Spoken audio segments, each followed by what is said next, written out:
Hello दोस्तों, good morning. कैसे हैं आप सब लोग? चलिए, उम्मीद करता हूँ एकदम शानदार, ज़बरदस्त जिंदाबाद होंगे। तो चलिए, देर किस बात की। जैसे कि आपको पता है, हम इलाहाबाद हाई कोर्ट के 25 क्वेश्चन जो कि पूछे हमसे जाएंगे, हम 5 7 8 मिनट में, मतलब 10 मिनट से पहले पहले हम 25 क्वेश्चन को समाप्त कर देते हैं। देखिए, एक क्वेश्चन की यदि मैं बात करूँ तो 4 विकल्प होते हैं। यदि मैं चारों विकल्पों की व्याख्या करूँगा तो अधिक समय लगेगा, फिर वो आपका प्रैक्टिस कहाँ हो जाएगी। ठीक है, तो कहने का मतलब ये है, एक क्वेश्चन एक आंसर। ठीक है, तो इलाहाबाद हाई कोर्ट में आपसे जीके जीएस के 25 क्वेश्चन पूछे जाएंगे और वो हर फेवरेट से आएंगे। आपका भूगोल से आएंगे, हिस्ट्री से आएंगे, साइंस से आएंगे, करंट से आएंगे, यूपी जीके से आएंगे। ठीक है ना, तो किस तरह से आएंगे इनको हम देख लेते हैं। पहला क्वेश्चन जो कि कहा है यहाँ पर कि ब्लीचिंग पाउडर का रासायनिक सूत्र क्या है। मतलब ये जो ब्लीचिंग पाउडर होता है, इसका जो रासायनिक सूत्र होता है वो होता है CaOCl2। ठीक है ना। आगे हम बात कर रहे हैं क्वेश्चन नंबर 2, USB का प्रयोग किसके लिए होता है। मतलब जो USB होती है, आज तो डिजिटल ज़माना है, कंप्यूटर का ज़माना है, इसको आप जानते ही होंगे। तो USB के प्रयोग की यदि मैं बात करूं तो इसका जो प्रयोग होता है वो पोर्ट टाइप के रूप में होता है। ठीक है ना, क्वेश्चन नंबर 2 का आंसर हो जाएगा ऑप्शन नंबर सी। आगे हम बात कर रहे हैं क्वेश्चन नंबर 3 की। क्वेश्चन नंबर 3 में हमसे कहा है कि किसे आत्महत्या की थैली के रूप में जाना जाता है। तो आत्महत्या की थैली की यदि मैं बात करूं तो जो लाइसोसोम होता है, इसे आत्महत्या की थैली कहा जाता है। ठीक है, आगे हम बात कर रहे हैं क्वेश्चन नंबर 4 की। क्वेश्चन नंबर 4 में हमसे पूछा है कि निम्नलिखित में से मूल अधिकारों का संरक्षण कौन करता है। जो मूल अधिकार है उनके संरक्षण की यदि मैं बात करूं तो भारत की न्यायपालिका उनका संरक्षण करती है, मतलब सुरक्षा प्रदान करती है। क्वेश्चन नंबर 5 में कहा गया है कि सत्यमेव जयते कहाँ से लिया गया है। मतलब जो हमारा आदर्श वाक्य है सत्यमेव जयते नारा, ये सत्यमेव जयते कहाँ से लिया गया है। तो भैया क्वेश्चन नंबर 5 की हम बात कर रहे हैं मुंडक उपनिषद। मतलब जो उपनिषद है, उन उपनिषदों में से एक उपनिषद है मुंडक उपनिषद या मुंडकोपनिषद, यहाँ से लिया गया है सत्यमेव जयते। क्वेश्चन नंबर 6 की यदि हम बात करें तो 6 में कहा है कि लोकसभा अध्यक्ष को अपना त्याग पत्र किसको संबोधित करता है। मतलब जो लोकसभा अध्यक्ष होता है, जब वो अपना त्याग पत्र देता है तो वो किसको देता है अपना त्याग पत्र, ये हमसे पूछा है क्वेश्चन नंबर 6 में। तो भैया ये लोकसभा अध्यक्ष जो है ना, लोकसभा के उपाध्यक्ष को अपना त्याग पत्र देता है। ठीक है, आगे चलते हैं नेक्स्ट क्वेश्चन की तरफ। क्वेश्चन नंबर 7 की अगर हम बात करें तो 7 में क्या कहा है, जरा ये भी देख लीजिए। क्वेश्चन नंबर 7 में हमसे कह रखा है कि मुद्रास्फीति के समय के दौरान कर की दरों में निम्नलिखित में से क्या होता है। तो कर की दरों में वृद्धि होती है जब मुद्रास्फीति का समय आता है। तो क्वेश्चन नंबर 7 का आंसर हो जाएगा option number A. Question number 8 की यदि हम बात करें तो इसमें कहा है कि भारत में निम्नलिखित में से कौन सा क्षेत्र सबसे अधिक कर का भुगतान करता है। मतलब भारत में ऐसा कौन सा क्षेत्र है जो सबसे ज्यादा कर देता है, ये हमसे पूछा गया क्वेश्चन नंबर 8 में। तो जो औद्योगिक क्षेत्र है ना, ये सबसे ज्यादा टैक्स देता है भारत सरकार को। क्वेश्चन नंबर 9 में क्या कहा है, लोधी वंश की स्थापना किसने की थी। देखिए, हिस्ट्री का क्वेश्चन आ गया नहीं आ गया। तो लोधी वंश की स्थापना की यदि हम बात करें तो बहलोल लोधी ने की थी। ठीक है, लोधी वंश में 3 प्रमुख शासक हुए थे। पहले बहलोल लोधी आया था, फिर सिकंदर लोधी और लास्ट में आया था इब्राहिम लोधी। और इब्राहिम लोधी से बाबर ने पानीपत का प्रथम युद्ध करा था 1526 में, और लोधी वंश कर समाप्त करके उसने मुगल वंश की स्थापना कर दी थी भारत में बाबर ने। क्वेश्चन नंबर 10 की हम बात कर रहे हैं। इसमें कहा है कि हर्षवर्धन को किसने पराजित किया था। मतलब जो हर्षवर्धन था, कन्नौज का शासक था, इसको जो पराजित किया था वो किसने कहा था।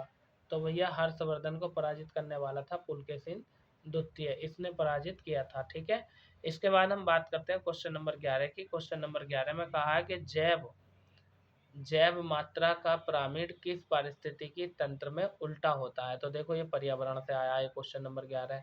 तो जैव मात्रा का पिरामिड किस पारिस्थितिकी तंत्र में उल्टा होता है। यदि हम बात करें तो ये तालाब में उल्टा होता है भैया। बाकी इन तीनों जगह वन में, घास में, मैग्रोव में सीधा होता है। वही हम बात कर रहे हैं क्वेश्चन नंबर 12 की। 12 में हमसे पूछा है क्या कि किस गवर्नर जनरल का नाम राज्य हड़प नीति यानी डॉक्ट्रिन ऑफ लैप्स, ठीक है, के साथ जुड़ा हुआ है। मतलब राज्य हड़पने की नीति किस गवर्नर जनरल ने अपनाई थी, ये हमसे पूछा है क्वेश्चन नंबर 12 में। तो राज्य हड़प की नीति अपनाई थी लॉर्ड डलहौजी ने, ठीक है ना। और इसने क्या कि फूट डालो और राज करो, ठीक है। आगे हम बात कर रहे हैं क्वेश्चन नंबर 13 की, इसमें कहा है शीतकाल में एक मोटी कमीज की, शीतकाल में मतलब जो ठंड का टाइम होता है सर्दियों का, तो शीतकाल में एक मोटी कमीज की अपेक्षा दो पतली कमीजें हमें अधिक गर्म क्यों रख सकती हैं। तो इसके आंसर की यदि मैं बात करूं क्वेश्चन नंबर 13 की, तो इसका राइट आंसर हो जाएगा ऑप्शन नंबर सी, यानी दो कमीजों के बीच वायु की परत रोधी माध्यम के रूप में कार्य करती है। तो ऑप्शन नंबर सी आपका राइट आंसर हो जाएगा। आगे हम बात कर रहे हैं क्वेश्चन नंबर 14 की। क्वेश्चन नंबर 14 में क्या कहा है, इसमें कहा है ग्रीन हाउस गैसों नाइट्रस ऑक्साइड तथा मीथेन पैदा करने की सबसे अधिक संभावना निम्नलिखित में से किस जीव से की जाती है। मतलब जो ग्रीन हाउस गैसें हैं कौन कौन सी, नाइट्रस ऑक्साइड और मीथेन, इसको पैदा कौन सा जीव सबसे अच्छा करता है, ये हमसे पूछा गया क्वेश्चन नंबर 14 में। तो यदि हम बात कर रहे हैं तो जीवाणु के द्वारा ये पैदा की जा सकती हैं। क्वेश्चन नंबर 15 की यदि हम बात करें तो 15 में कहा है कि निम्न में से किस शहर ने 4 से 7 दिसंबर 2022 तक भारत में पहली G20 शेरपा बैठक की मेजबानी की। मतलब 2022 में जो G20 शेरपा बैठक हुई थी उसकी मेजबानी किस शहर ने की थी, ये हमसे पूछा है क्वेश्चन नंबर 15 में। तो भैया 15 के आंसर की यदि हम बात करें तो ऑप्शन नंबर सी यानी उदयपुर, जो कि राजस्थान में पड़ता है। वही हम बात कर रहे हैं क्वेश्चन नंबर 16 की। 16 में कहा है हमसे कि निम्नलिखित में कौन सा सामान्यता लोकमान्य के नाम से जाने जाते हैं। तो लोकमान्य के नाम से कौन जाते जाते हैं, बाल Gangadhar Tilak. Option number C आपका बिल भी राइट आंसर। क्वेश्चन नंबर 17 में हमसे क्या कहा है कि सूर्य में असीमित ऊर्जा का स्रोत है। तो सूर्य में जो असीमित ऊर्जा का स्रोत है वो क्या है, ये हमें बताना है। तो भैया नाभिकीय संलयन है, ठीक है। नाभिकीय संलयन के कारण ही सूर्य में ऊर्जा उत्पन्न होती है। नाभिकीय संलयन का मतलब है जब दो अणु परस्पर आपस में मिल जाते हैं और ऊर्जा देते हैं। नेक्स्ट क्वेश्चन है हमारा क्वेश्चन नंबर 18। इसमें पूछा है नर्मदा बचाओ आंदोलन किसके नेतृत्व में आरंभ हुआ था। मतलब ये जो नर्मदा बचाओ आंदोलन है ये किसने शुरू किया था, किसके नेतृत्व में आरंभ किया गया था, ये हमसे पूछा गया क्वेश्चन नंबर 18 में। तो भैया जो मेधा पाटकर थी ना, इन्होंने नर्मदा बचाओ आंदोलन शुरू किया था, इन्होंने इसका नेतृत्व किया था।